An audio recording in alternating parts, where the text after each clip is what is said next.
Kenosha police throw a wet blanket on rioters. 74 people face federal charges for crimes in Portland, Oregon. President Trump and Joe Biden set to debate end of September. Will Trump see the 80 million views he received during the 2016 debates? We'll find out. Kanye West is not giving up. Elon Musk wants to save your brain, and Kim Foxx has a small victory in the Jussie Smollett case. Welcome back to the Daily Facts. Let's get into it. So Kenosha police arrest out-of-state group preparing for riots. This is a Breitbart News article. So we know the shooting of Jacob Blake set off riots in Kenosha, Wisconsin, amongst other places. Right now, he is in a hospital bed, handcuffed to the bed, paralyzed, but alive. So let's get into this article. Kenosha police arrested a group of 9 out-of-state alleged rioters who were reportedly filling up multiple fuel cans and driving vehicles containing illegal fireworks, helmets, gas masks, and suspected controlled substances. Now, why would they need gas? Oh, well, maybe to set businesses ablaze, federal buildings ablaze. Why do they need gas masks? Maybe they're planning to throw substances into the air. Maybe they want to protect themselves from what the police might throw at them. I don't know. It's anybody's guess. And what are they doing with controlled substances? Oh boy. Okay, so according to the Kenosha police's media release, officers were tipped off to the presence of 3 out-of-state vehicles meeting in a remote lot. The police tailed the vehicles and observed occupants filling multiple fuel cans at a gas station, after which officers attempted to make contact and investigate. Let's read this media release from the Kenosha Police Department. Let's look at this. So Kenosha police were alerted to several suspicious vehicles with out-of-state license plates meeting in a lot. The Kenosha police officers, along with the assistance of the United States Marshals, located the suspicious vehicles, a black school bus, a bread truck, and tan minivan, and they surveilled them. Police followed the vehicles to a gas station and observed the occupants of the black bus and bread truck exit and attempt to fill multiple fuel cans. Suspecting that the occupants of these vehicles were preparing for criminal activity, the officers detained the occupants of the bus and bread truck. Yay! All right, this is good. The minivan attempted to drive away. However, Kenosha police stopped this vehicle and ultimately forced entry to the minivan and arrested the occupants. Great. Inside the vehicles were various items, helmets, gas masks, protective vests, illegal fireworks, and suspected controlled substances. The 9 individuals were arrested for disorderly conduct and are pending charging decisions by the Kenosha County District Attorney. And we can only hope that they do not follow the footsteps of Kim Foxx in Chicago, who declined to prosecute rioters. Okay, so all of the work that the CPD, the Chicago Police Department, did in investigating and handing off to to Kim Foxx, the prosecutor, their findings, she chose not to prosecute. It's just unbelievable. But we are beginning to see the cracking down of this criminal activity. Speaking of cracking down on lawlessness, the DOJ, they dropped the hammer.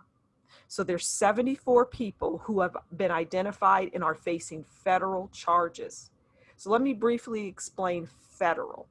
Federal crimes are offenses that specifically violate U.S. federal laws, like the tearing down of statues. Remember when President Trump came out and said, you know, this is going to be a crime, you're going to be prosecuted, you can get up to 10 years. And we all know what happened after that. There were no more tearing down of statues.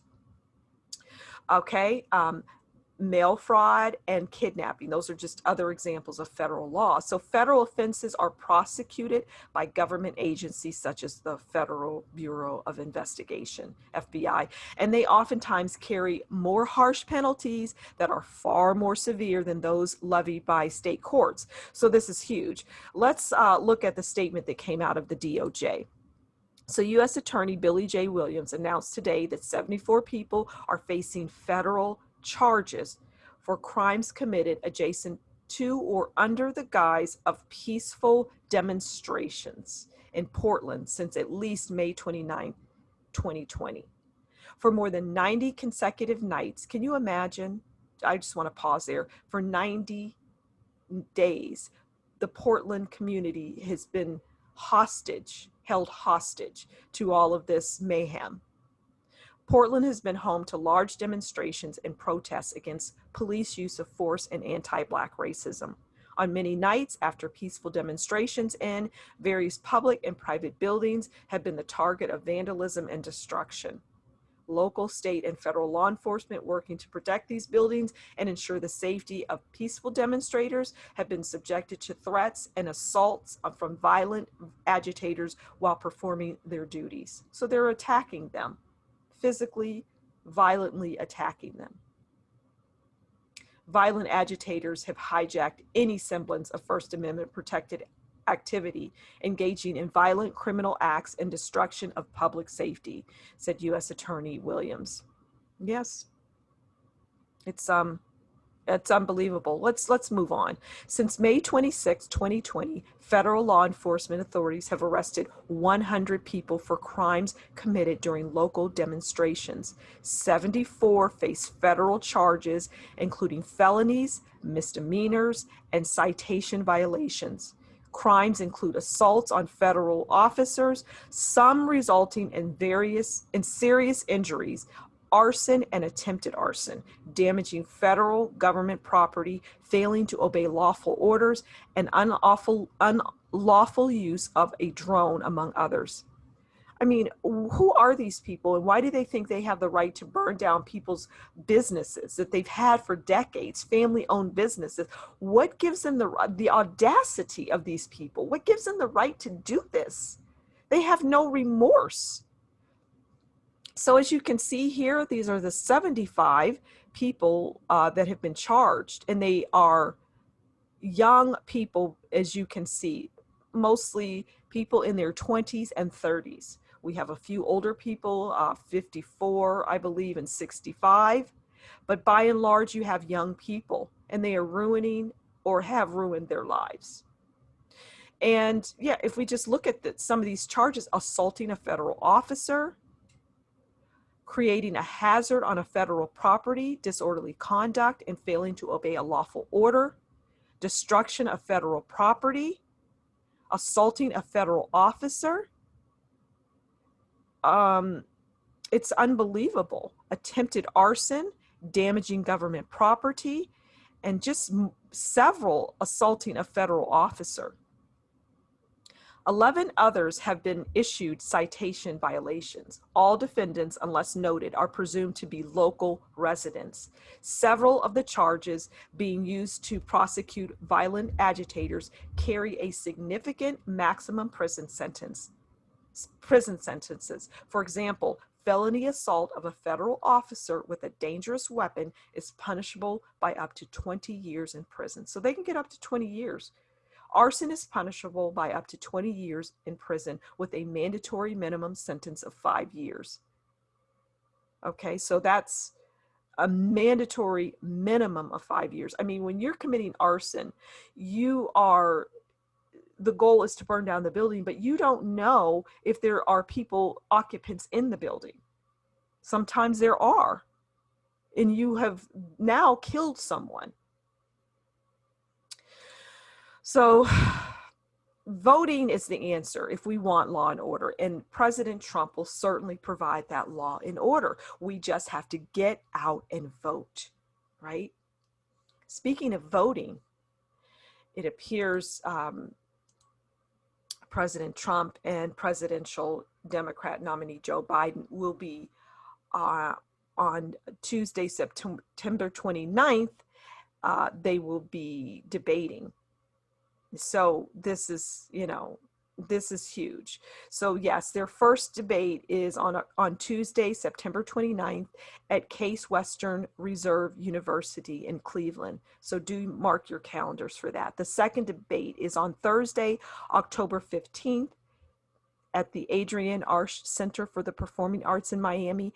And the third is Thursday, October 22nd at Belmont University in Nashville.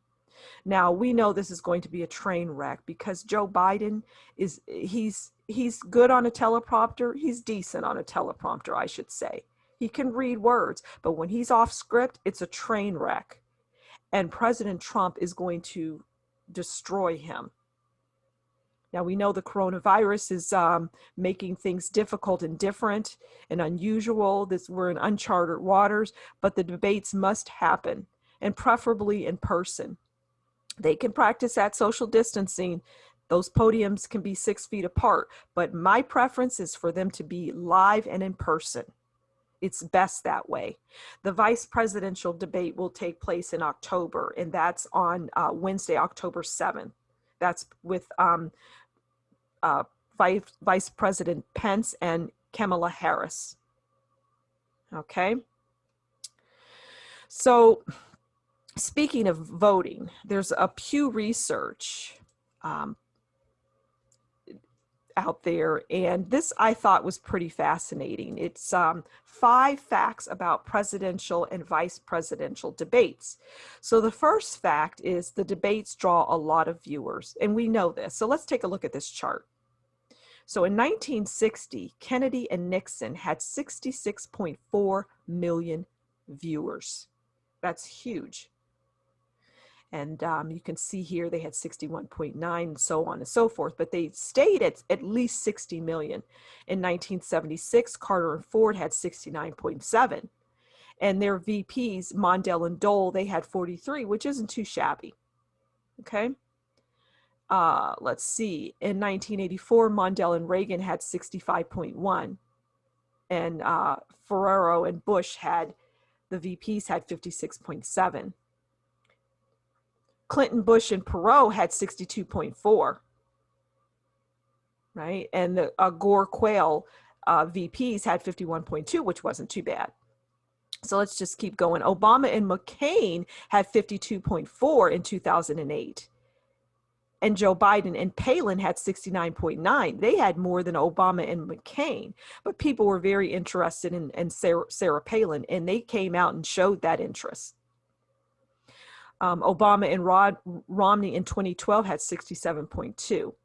And Clinton and Trump in 2016 had the mother of all viewership at 84 million.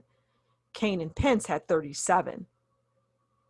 So the second fact is voters find the debates unusual, but not,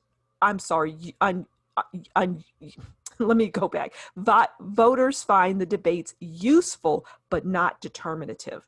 So many voters say presidential debates aid in making up their minds. They're not determinative though. They just aid in it. So in 1988, they found it very helpful, voters, but at 25%, they found it not helpful. And in 2016, with President Trump and Hillary Clinton, then candidate Trump, 25% found it very helpful and 21% not so helpful. So that's interesting. The third fact is the vice presidential debates are very much the undercard, right? So undercard just means less important. And so they found it to be less important, the vice presidential debates. So, yeah, I find them to be less important as well. But I am definitely going to tune in for Kamala Harris and Vice President Pence. That's going to be good. Okay, the fourth is today's televised debates don't much resemble the first ones. So from the first debates between John Kennedy and Richard Nixon in 1960 through the 1988 edition, the candidates answered questions posed by a panel of journalists, with the moderator there mainly to explain and enforce the ground rules. But by the 1980s, the panel format was in trouble. Critics said it too much resembled a joint press conference than an actual debate. Oh, that's interesting. And the journalists, panelists took too much time and attention away from the actual candidates. Well, I can see how a journalist could do that. I mean, think of President Trump and who's that pesky CNN reporter, Jim Acosta. He's always trying to steal the limelight. So let's see, in 1992, the commission tried a variety of approaches. Along with two of the traditional panel-style debates, it introduced a town hall event in which undecided voters asked the questions. Okay. So they're trying different things. So fact 5, the moderators are drawn away from the upper echelons of broadcast journalism, with one exception, James Hogue, editor-in-chief of the Chicago Sun-Times, who moderated the 1976 vice presidential debate. All of the moderators since 1960 have been prominent broadcast journalists. So PBS has supplied the most moderators, 16, and 12 of them in the person of the late Jim Leher. Wow, he moderated more debates than anyone. And the only other person to have moderated more than 2 presidential or vice presidential debates is Bob Schieffer of CBS. So speaking of debates, and someone who won't be part of them is none other than rapper turned politician Kanye West, who is now suing to get on the Wisconsin ballot. So Kanye West sues to get on Wisconsin ballot after being rejected. This is from The Hill. So rapper Kanye West is suing the Wisconsin Elections Commission, WEC, to get his name on the presidential ballot in the state this fall. West's lawsuit, filed in Brown County, is asking the local court there to rule that his nominating papers were submitted on time and to ensure that he and his running mate, Michelle Tidwell, okay, that's his running mate, Michelle Tidwell, appear on the ballot in November. The WEC voted by a 5-1 margin last week to turn away the rapper's petition after he missed the deadline to file his papers to appear on Wisconsin's presidential ballot by mere minutes. So here it says the deadline actually expires at 5:01 p.m. The WEC determined that West's submission came in 14 seconds after 5 p.m. 14 seconds. So it sounds like somebody may not want Kanye on the Wisconsin ballot. Well, I guess we'll have to wait and see. But Kanye turned politician, I don't know. But someone who may not necessarily be a politician, but it appears they want to save the world, is Elon Musk. Now, Elon Musk is the Tesla Inc. CEO, the electric car company that was started back in 2003.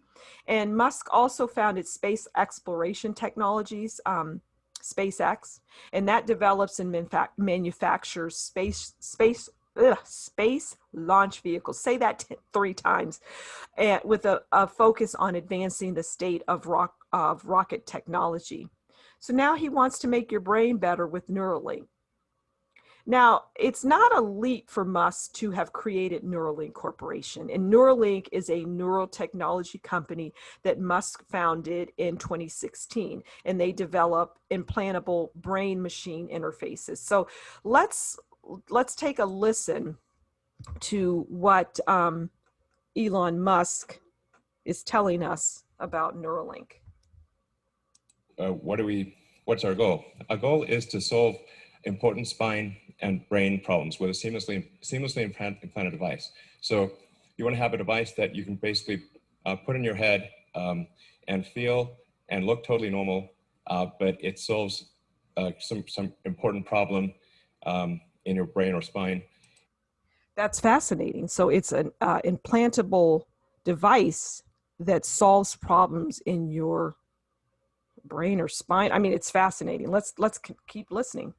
And the reality is that almost everyone over time will develop brain and spine problems. These range from minor to very severe, but if you live long enough, everyone's going to basically have some kind of neurological disorder. And these range, from memory loss to brain damage. But the thing that's important to appreciate is that. So, wow. So memory loss, depression, extreme pain, seizures, you name it. All right, let's keep going. Is that an implantable device can actually solve these problems? And I think a lot of people don't quite realize that. Okay, so that's fascinating. A lot of people don't realize that. I mean, let's pause that. I want to show you something here. All right, so this is groundbreaking, something that's implanted in the brain, and he's tested this on pigs so far. I think 3 pigs, Gertrude and a couple other pigs. So hasn't been tested on humans. Although I watched the 1.5 hour long video of him going through it and really going in depth. And, he hinted at maybe he has it implanted in his brain. I don't know. I mean, I doubt it, but at any rate. So he also explained that it's an outpatient surgery that takes less than an hour, and it's performed by this robot, and it's performed without general anesthesia, which is fascinating, that you don't have to go under the local anesthesia. So he likened it to a Fitbit in your skull with tiny wires. And if you're familiar, that's an interesting analogy to me. But if you're familiar with Fitbit is a smartwatch. So you wear it on your wrist, and it does a lot of things. It monitors your heart rate. It tells you when to get up and exercise and move. It has things where you can breathing exercises. It counts your steps. It alerts you to get up and move, if I didn't say that already. So a Fitbit, him likening it to a Fitbit is interesting, but there you have it. So there's ongoing discussions with this, and if there's any more to talk about, I'll come back and let you know. He definitely wants to make it affordable. So again, this is a device that's planted into your brain. And the fact that it's an in and out surgery, and it only takes about an hour, and there's no general anesthesia is fascinating to me. So that is what Elon Musk is up to. Lastly, I'm going to leave you with a little Jussie Smollett news. Yes, he is he's back out there. So the judge will not publish the investigatory report on State's Attorney Kim Foxx's handling of the Jussie Smollett case. So you may recall, if you watched my breakdown of the special prosecutor's report, let me just take you there quickly to my site. And this is a 6-part series here. So there's 6 parts to it, and I break down the special report, the special prosecutor's report. I also break down the Jussie Smollett court case, which 6 indictments came out of the special prosecutor's report. But let's get back to, I highly recommend you watch that. It's fascinating. So the judge will not publish full investigatory report on state's attorney's handling of Smollett case. State's attorney is Kim Foxx. So last week, Special Prosecutor Dan Webb, who was tasked with the probe, ruled the office abused its discretion in the case against the actor, but did nothing criminal. So we know that Kim Foxx isn't just a bit of a pickle here. Webb told Judge Tooman that he needed permission to release the full report because it contained confidential grand jury materials. Webb said the public needs to see the evidence he uncovered to restore the public's confidence in criminal justice. And I would suspect that 60-page report is chock full of all the wrong things that Kim Foxx did, avoided, and evaded. So Ruben Castillo, a former federal judge who is now representing Fox, argued that the state's attorney's office should be allowed to review the materials privately and provide comments before it's presented to the public. Castillo asked for 5 business days to review the special report. We're not seeking to delay this in any way, he said. Well, ultimately, what they're saying is they're not going to publish this report. So Kim Foxx doesn't have to worry, nor her attorney. It's not going to be published, although I think in time it very well could, because the public is hungry for this information. They're claiming that it's got evidentiary information and the grand jury information that just should not be for public consumption. I disagree, but we'll see what happens down the road. So that's it. I really appreciate you stopping by the Daily Facts. Do come back again, like, share, subscribe, and leave a comment below, and we'll talk again soon. Bye.